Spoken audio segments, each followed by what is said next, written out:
This is OneWrestling.com, 24/7 wrestling news.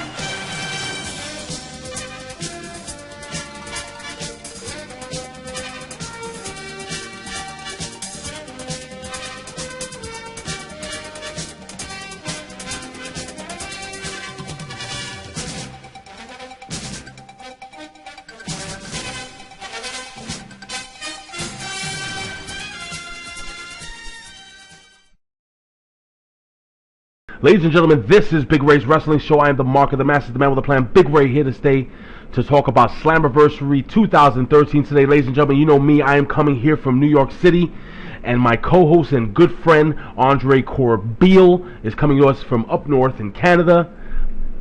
What's up, Andre? How you doing, buddy? Peace, YouTube subscribers and wrestling fans worldwide. That's right. What's up, dude? Along for the ride, my brother. Dude, what a great pay-per-view tonight. What an awesome pay-per-view. I had such a great time watching this. We spoke off air, and you were telling me how you marked out a whole bunch, and I did too. And why don't you tell me a little bit about the Boston crowd? How did you feel about them? Electric, exciting, interactive, passionate, eating out of the palm of TNA's hand, and that's the way it should be. What a great night, and what a great turnout. Boston, thumbs up. You're a classy, classy wrestling city. Kudos. Yeah. I agree 100%. We're going to jump right into the first match, which was finally an Ultimate X match, where we had Chris Sabin take the title. Now, you had mentioned to me off air how you felt that Kenny King was a thinking man's wrestler. Why don't you get into that? Well, TNA seems to be booking him in that fashion, and it suits him well. I like the progression in his character, and he's the type of wrestler that's picking his spots. He's not going 110%. He's a thinking man's wrestler. And like I said, I like the way that TNA's progressing his character. It's better than it was in the beginning. And unfortunately, Kenny, you lost the title tonight. But it's a feel-good story, Ray. I'm totally happy. It was a mark-out moment for me. I actually jumped up from where I was sitting with my arms in the air. And yeah, I'm not ashamed to say it. I love wrestling. I'm a passionate wrestling fan. And this was a moment for me. The return, it was great. Well, I got to be honest with you. I had actually done a little prediction thing on OneWrestling.com. You can follow us here at OneWrestling.com, YouTube /OneWrestlingVideo, and also follow me on Twitter at Big Ray Show. Where can we follow you on Twitter, buddy? Andre_CORBEIL. Very cool. You know, I actually picked Chris Sabin to win, but I was picking more with my heart. And towards the end of the match, we basically had Kenny King. He was actually going for the belt, hanging upside down on the ropes, and we had Suicide. Now you say he's a thinking man's wrestler. Suicide going to try to pull Kenny King down. Well, Kenny King does a smart thing. He goes for Suicide's mask. Suicide drops to the floor, which opens the door for Chris Sabin to come in, knock Kenny King off, take the title. Now what was really cool is what happened after the match. Hulk Hogan comes out to the ramp, and he really puts over Chris Sabin, the X Division title. Why don't you give us your opinion on that, dude? Hogan did what I'd say is the best mic work he's done in 10 years. Would you concur with that, Ray? I definitely agree. Wow, he had the crowd. That's where I got the reference, eating out of the palm of TNA's hand. Hulk Hogan set the standard and got the train rolling in that direction tonight. He did a nice tribute to the returning Sabin, a bloodied Sabin, and all combatants in this match had their spots. I thought Suicide came off like a superstar throughout this match. I really love what TJ Perkins is doing, and yeah, I'm glad he's in TNA, but let's face it, the true feel-good story is Chris Sabin. Congratulations, buddy, on your X Division reign. I believe this is your 6th title reign. I could be wrong on that, but I think I'm not. What do you think, Ray? No, I was really happy on because, you know, you look at the other federations, WWE, and they really don't put over their secondary championships. And I always looked at the secondary championship as a stepping stone to the world title. So I think it's really great to have the. Go ahead, Andre. And this is a company that's got count-em shows almost every day of the week. So anyway, enough of that. This is Slammiversary, baby. Happy 11th birthday, TNA. Back to what you're saying, my Can-Am Connection brother. Well, basically, Hulk Hogan actually continues to the ring, and he's met there by the Aces and Eights. He's met there by Briscoe, Bischoff, and Anderson, and they get all smart-ass with Hulk Hogan. Hulk Hogan basically ends up flipping him. Well, I'm not going to do it, but he flips him the bird. He calls him some pussycats. if you know what I mean. He really actually, Hulk Hogan cuts a really passionate, good promo, and Hulk Hogan really pissed off, says, you know what, dude? You know what, brother? Your match is right now, dude. So we have the six-man tag team match between Anderson, Briscoe, and Bischoff versus Samoa Joe, Magnus, and Jeff Hardy. Why don't you tell us about the match, dude? Well, before I roll into that, Big Ray, I also want to point out that Hogan even made reference to terrorism, and that really got the crowd passionate, and he did it properly. Well done, Hogan. Bam, bam, bam. This is why you're a big draw. This is why you're the most famous, recognizable wrestler across the face of the earth, no matter what anybody says. And yeah, good job. You set the standard. You got the ball rolling tonight, Hulkster. And Hulkamania was running wild tonight.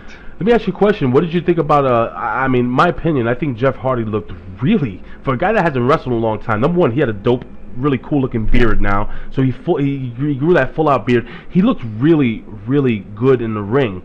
And I was very shocked. I was expecting a little ring rust, maybe I don't like using the term botch, but a couple of mistakes here and there. But Jeff Hardy looked really, really good. Actually, Samoa Joe, Jeff Hardy, and Magnus go over. What did you think about this match? Well, this is where one of my few mistakes regarding what I thought was going to happen. I thought with Hardy returning and all of these big stars in this match, I figured that there'd be some sort of draw or count out or something along those lines to continue some storyline progression. But like you said, Hardy came out like an animal. He really did. And yeah, I'm glad he's back. He looks rugged with his new look. Yeah, he looks good. Anybody that dislikes Hardy, you gotta respect him, especially after that Full Metal Mayhem match that he had that put him on the shelf before arriving tonight. I wasn't the biggest Jeff Hardy fan, but wow, what a level of respect earned in 2013 from Jeffrey Nero Hardy in regards and pertaining to my opinion and how I perceive him as a wrestler. Definitely. I agree 100%. Towards the end of this match, we had Briscoe, and Briscoe basically hitting the low blow from behind on Magnus. He rolls up Magnus, but Magnus wasn't the official man. The official man in the ring was Jeff Hardy, who hits the Swanton bomb on Briscoe while he's trying to roll up Magnus. Jeff Hardy gets the clean pin. We move on to He also squashed Magnus a little bit in that Swanton. He sure did. I'm telling you, Jeff Hardy really impressed me. But we're going to quickly move on because we have a lot of pay-per-view to cover. We have Joseph Park backstage in a backstage interview. Why don't you tell us a little bit about what happened backstage? Really interesting. Well, this was TNA doing the switcheroo, and it was done well. People that complain that don't get any blood in the product that they're watching, come on down to TNA, son. So, yeah, you called this, my brother. You didn't call the whole progression, and right. Nor did I. Yeah, we ended up getting Abyss after Joseph Parks was taken out by the Aces and Eights backstage, and his hand slides down the white wall, leaving a trail of blood. It was done very, very nicely. TNA production has vastly improved in the last 8. Kudos. Happy birthday. Yeah, I was actually watching some of their original TNA pay-per-views on the computer, and it's really gotten so much better than what it was. But the in-ring matches are still really great. But before the whole Abyss thing, we did have a match between Jay Bradley and Sam Shaw in the Gut Check tournament finals, where we had Jay Bradley actually go over clean, hitting the big boomstick. I like Jay Bradley a lot. I would like to know what your opinion is on Jay Bradley. Okay, Ray. We've been aware of each other's channels for quite some time. Even my last channel that got closed. I digress on that. But I made an Aces and Eights full roster prediction video within the first month of the inception of the faction. And Jay Bradley was one of my choices. Now, this was before he was on the radar in TNA, and pretty much 50% of my subscribers, other than the new ones that have been flocking to the channel, can confirm and back me on that. So right now, I truly do see him going into the Aces and Eights, and his heelish talent, his skill set in the ring, and the way he comes across, the way he plays to the fans. This guy's a future world champion, and Andre CORBEIL is making this prediction. I'm not going to put a time frame or time span within that bracket, but Jay Bradley, my friend, I'm a fan, and you're going to be a future world champion, bar none. Jay Bradley is a big guy. He actually he talks well on the mic. He has the ability, and a lot of guys don't have this. He has the ability to draw what they call heat from the crowd just by looking at the crowd. The guy has it all. I think he's fantastic. This check promo, the fans were just booing the crap out of him. I bet you Bruce Pritchard was backstage just licking his chops going, oh my God, finally we can have someone to really, really build, and this guy's got all the tools. This kid's young, and I expect nothing but the sky being the limit for one Jay Bradley. Congratulations, brother. Well, now, listen, talking about predictions, we jump into the television title match with Devon as the champion, the television champion versus Joseph Park. Now, basically, Devon comes to the ring, and you know, Joseph Park's music hits, he doesn't show up, so he tells the referee to count 10, and if Joseph Park doesn't show up, then the match is over, which the referee does. Joseph Park doesn't show up. But then what Devon does is Devon opens his mouth a little too much. He talks a little too much. He says, you know what? He says, if Abyss was here, I'd kick his, you know what, too. Tell us what happened after he made that challenge. Okay, before I get into that, Ray, we were talking about how Hulk Hogan got the train rolling down the tracks. Devon, a lot of people don't give him credit enough as being a draw or whatever, but tonight he continued on Hulk Hogan's feeding to the crowd, and he drew some real solid heel heat. He really did. So yeah, I was looking forward to this match, especially when I heard the dong dong dong dong dong Abyss music hit, and yeah, the monster came down the ring. I will say that this wasn't one of my favorite matches. There were no crap matches within the confines of this pay-per-view. There really wasn't.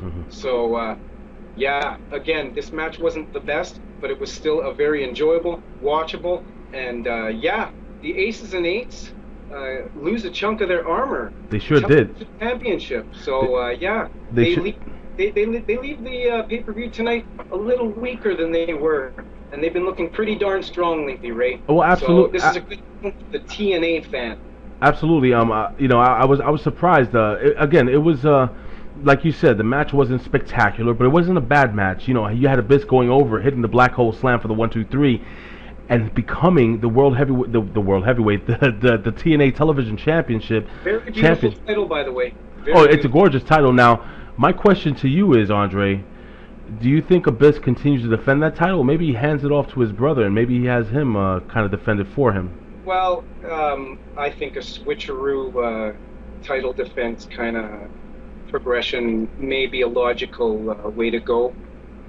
Let's face it, he's been switching back and forth, showing signs of the Abyss snapping, shaking it off, and snapping back into his Joseph Park character. And kudos, Chris Park. You've done a great job morphing these two and playing these two. And it was a fresh take from the Abyss character. But Abyss has been missing in action for so long. I think the traditionalist TNA fans that have watched Abyss tear his body apart, you look at the history of TNA, Abyss and AJ, the Phenomenal One Styles, have been the two that tore their body apart the most for TNA, and you can factor Christopher Daniels into that bracket too. So he deserves the title, and like Samoa Joe, he's a big-bodied man, he's a tough man, and he's a believable worker. So I think he'll bring some credibility back to the television title, which is vastly needed. And a lot of fans out there are going to agree with this statement because ears to the grindstone, that's what people are saying, and that's their opinions.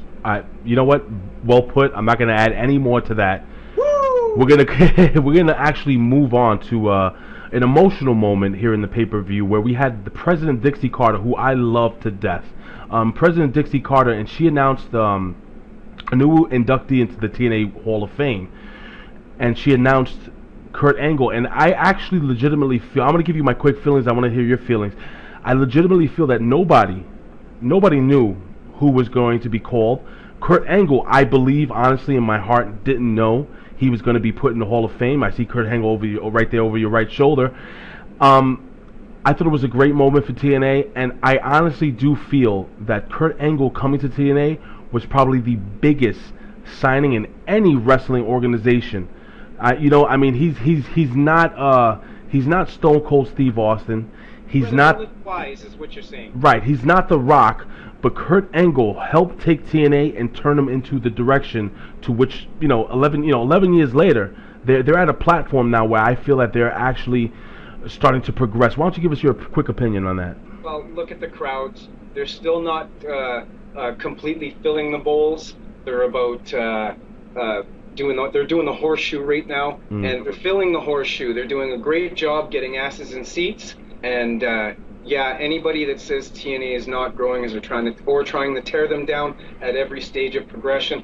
Hey, I want to remind everybody, Dixie Carter's motto, her way of growing and building TNA, has always been one fan at a time, and if you search past TNA product or anything, you've seen Dixie Carter make that exact same claim, that exact same statement many times. And it's been a long, slow, progressive road to get where we're at now, being the official competition to one Stamford, Connecticut-based company. And I'm tickled pink as a TNA fan, as a wrestling fan, and I want to not kid anybody. There's all sorts of wrestling companies out there that are worth watching, and TNA isn't the only one I watch, but it's definitely my number one choice. Being an adult fan, with the complex stories that they're giving us and the progression that they're giving us long term with the 4 pay-per-views, etc., etc. I don't want to talk all night, but I could, my brother.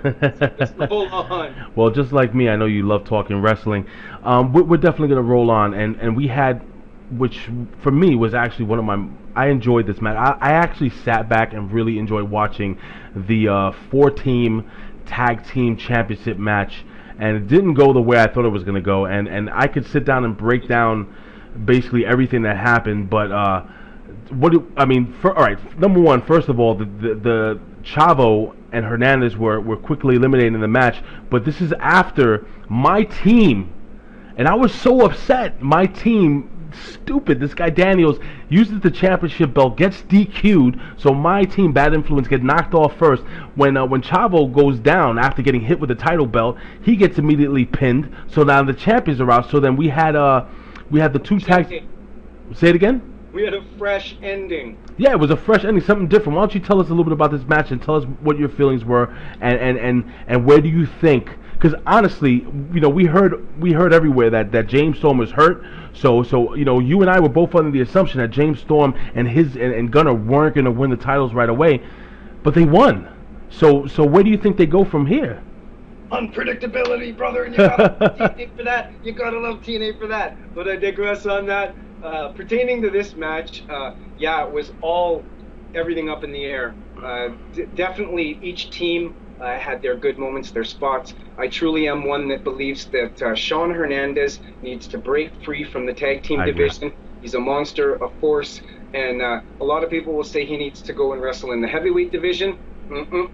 I think he's tailored and geared for now to be a television division person to wrestle in that division. I truly think he's a natural fit, and that will add credibility and stability to that division and only make it stronger. Chavo, he's form-fitted for the X division, and he can help a lot of the newer X division talent coming in regards and pertaining to the X division. I agree. So I think a move to the X division for one legendary Chavo Guerrero is a check mark thing to do for TNA. Your favorite tag team and my second favorite tag team, Bad Influence. Wow, man. Christopher Daniels is probably, people could actually make an argument that he's one of the top 3 best mic workers currently in wrestling, and he's not too bad at his in-ring craft too. Phenomenal talent. Same thing with Kaz, and like I said in our inaugural video that we did together, Kaz has only improved on the mic being around Christopher Daniels, and man, these guys have chemistry like no other tag team. But my favorite tag team, the Dirty Heels. I'm a little biased. You got Bobby Roode there. Right. I think he truly is the it factor of wrestling, and he's got all the tools. No matter what organization he was wrestling in, no matter what organization, he'd be a top star, superstar, no matter what. Now, Andre, really quickly, I just want to go over the finish of the match. Basically, towards the end of the match, you had James Storm, who actually, who was it that he super kicked in the face? It was Austin Aries super kicking him in the face. Gunner actually putting him in the torture rack, and Austin Aries actually submits again to the torture rack. So Austin Aries, a superstar, submits for the second time in about a week's time to that torture rack from Gunner. It was really, really interesting to see. But listen, Andre, we could talk about this all day. We really have to move on because there's a lot of wrestling left. We have probably the match, believe it or not, ladies and gentlemen, the match for me that stole the night. It was the TNA last knockout standing match. I'm going to go really quickly. Listen, the match ended with Taryn Terrell hitting basically a diamond cutter, arc hill, whatever the hell you want to call it, from the stage, from the ramp area onto the floor. The fans in Boston went crazy. Tell us about this match, dude. What did you think? Well, Robert Irving, or whatever her husband's name is, I sure hope you give your wife a long massage tonight when she gets home, because she deserves some TLC. Wow. Gail, wow. Taryn, wow. Yeah. I was surprised.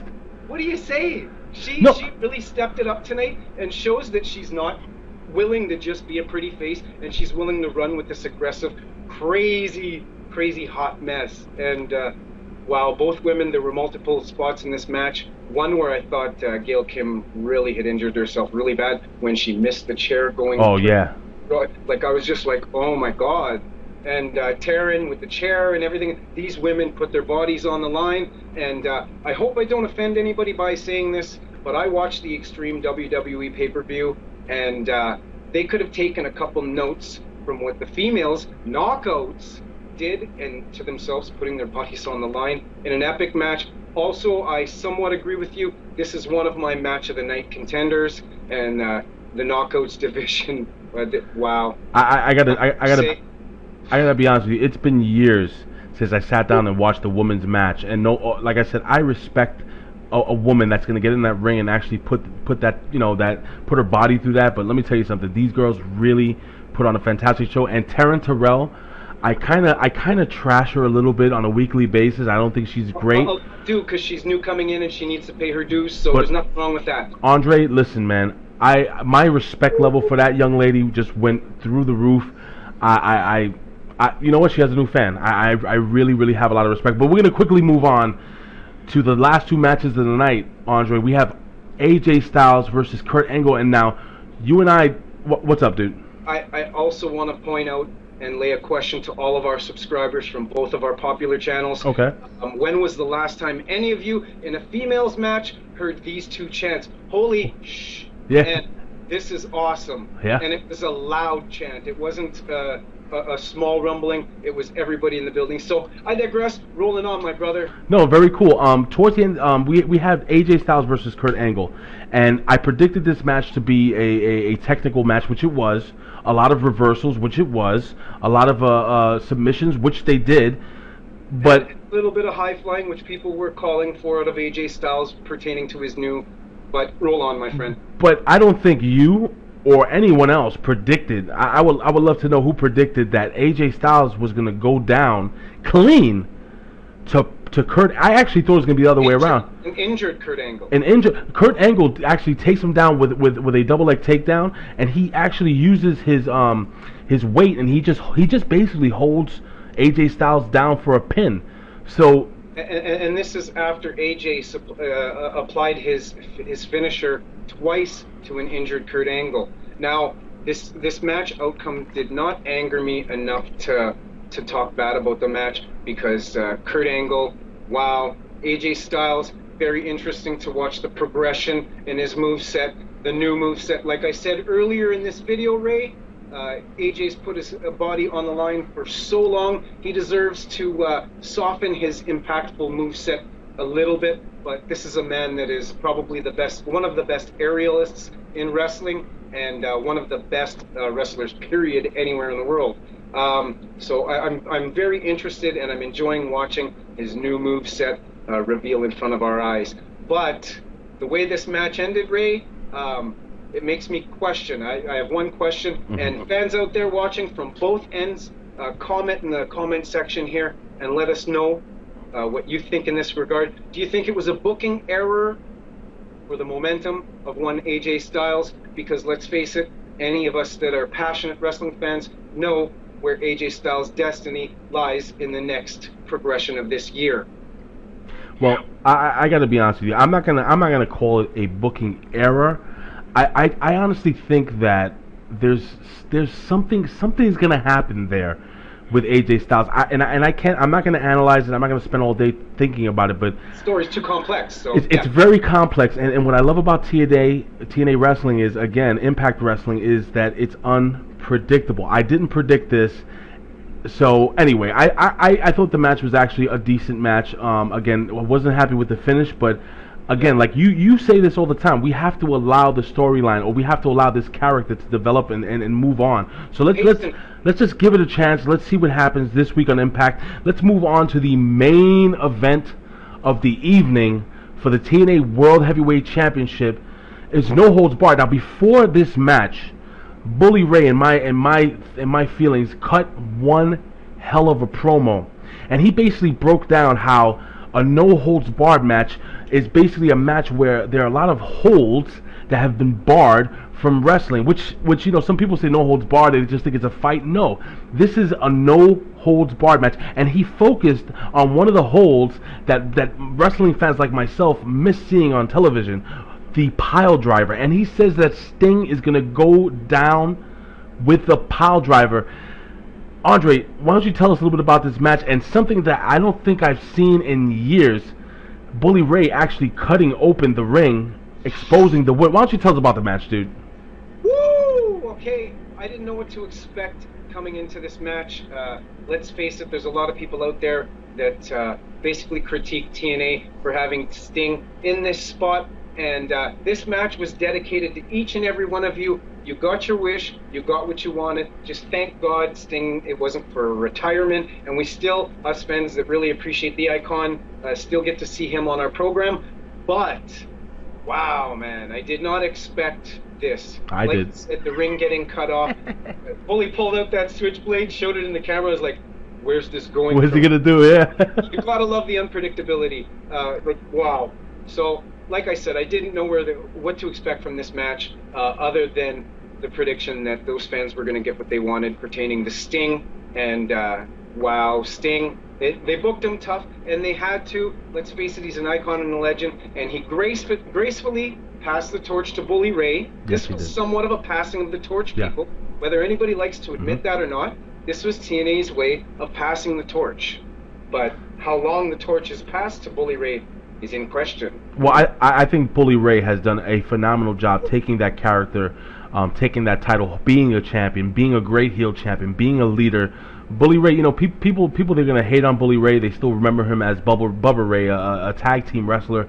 Bully Ray has developed into a great individual talent and also a leader in this company. Now, really quickly, I'm going to go over the finish of the match really quickly. Basically, you have the ring exposed, so the plywood under the ring is exposed. Bully Ray hits the pile driver. Sting kicks out.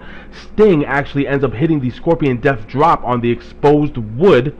And that's when the Aces and Eights come in the ring, and it was Sting basically against the entire Aces and Eights. The chain came into play. Sting hits it with the chain. The referee gets pulled out. It was over a couple times. I thought it was over a couple times. All hell broke loose.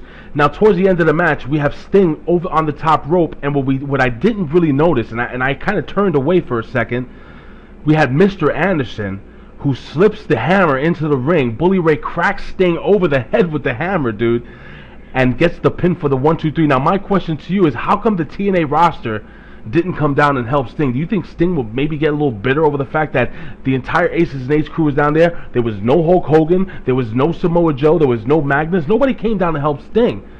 What do you think, dude? Maybe this is a transition. Some would say this is just a prediction. I'm not confirming anything. No spoilers. From the heart, yeah. Maybe this has to do with a higher power and Sting's progression or morphing to something else.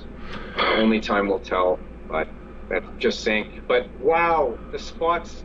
Did you see that chair get bent over Bully's back? Yeah. It started curling, and this is a solid chair. Like, wow, wrestling for adults. So I hope you adults tuning in to the 11th birthday of TNA Total Nonstop Action Wrestling got your money's worth, because wow, what a pay-per-view. Definitely the best pay-per-view to this point that I've seen so far, and there's no bias in that judgment whatsoever, wrestling fans, at all. And my brother Ray, My Can-Am connection, brother. Can-Am connection. Andre, this has been, this to me also, I thought this was an excellent pay-per-view. And this is actually getting me excited to look forward to what happens this week on TNA Impact. You know, Andre, every video I say this. You know, I would do this for a living, what we do here. But if I can, I would do it anyway because I love talking wrestling, Andre. Andre, do us a favor. Why don't you tell us where we can follow you on social media? All right. Subscribers that are just finding this channel or just being aware or noticing this channel for the first time, you can hit me up on a number of social media networks. I'm a passionate wrestling fan. I love wrestling, and I know you love wrestling too. This is why Gray and I do this for you guys. So if you're on Facebook lots, hit me up at Wrestling News Talk, the Facebook fan page. Click that subscribe button and get on board. Click the subscribe button on my YouTube channel, Andre CORBEIL. We're all in this for one thing, wrestling. And like I said earlier in this broadcast, you can hit me up and send me a tweet on Twitter at Andre_CORBEIL. And make sure to follow Big Ray's social media networks, everybody from my channel tuning in.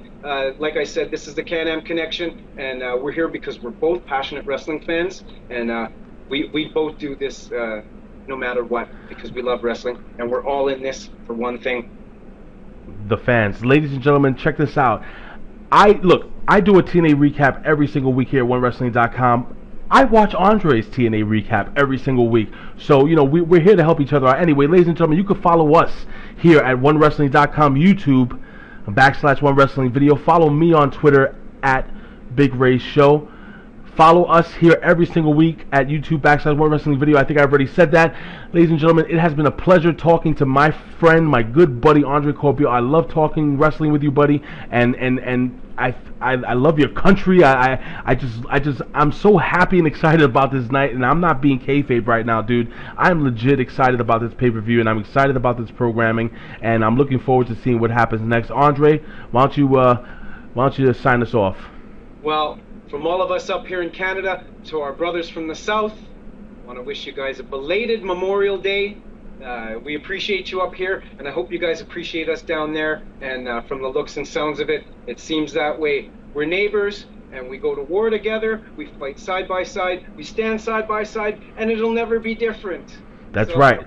Yeah, and also don't just king, everybody. So keep tuning into our channels. We're passionate wrestling fans. What were you going to say, my brother? No, I was going to say to all our friends all over the world, you know, there are a lot of people that watch us from UK, Australia, India, all over the world, Indonesia, Mexico, South America.